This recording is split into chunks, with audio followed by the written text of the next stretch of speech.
What a life he had worked since his hands were big enough to carry weight. From sunrise to sunset, and often beyond, he labored on farms, on construction sites, in backyards that were never his own. His palms hardened, his back bent, his knees learned pain before they learned rest.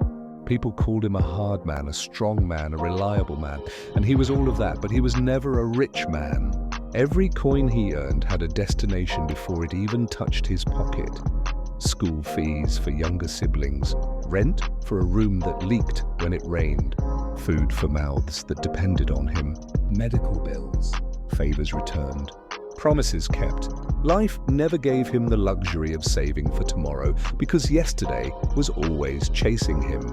He told himself, one day I'll rest, one day I'll breathe. That day kept moving further away.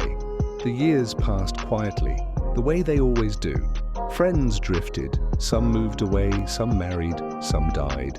The family he sacrificed for grew into their own lives, busy and distant. Calls became fewer. Visits became excuses. And then, silence. His body aged faster than his dreams.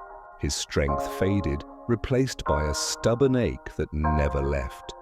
Employers stopped calling. You're too old for this work, they said gently, as if kindness could replace income.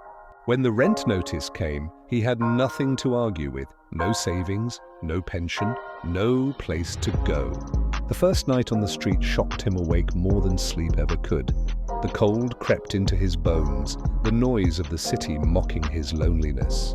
He watched younger men hurry past, full of plans and energy, and wondered when life had quietly turned its back on him. Sometimes he replayed his life in his mind, not with regret, but with disbelief. I did everything right, he thought. I worked, I helped, I endured. Yet here he was, sitting on cardboard, counting the hours instead of money, depending on strangers for kindness, invisible, forgotten. People passed him daily, never knowing that this old man once carried the weight of many lives on his shoulders, that his hands built things others enjoyed, that his sacrifice paid for futures he would never share in. At night he whispered to himself, not in anger, but in weary acceptance. What a life. Not a life without effort, not a life without love, but a life that gave everything and received almost nothing in return.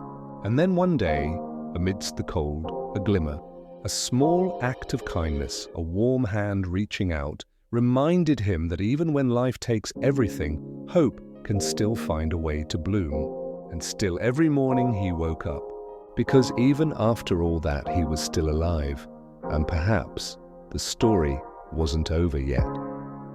Perhaps the best was yet to come.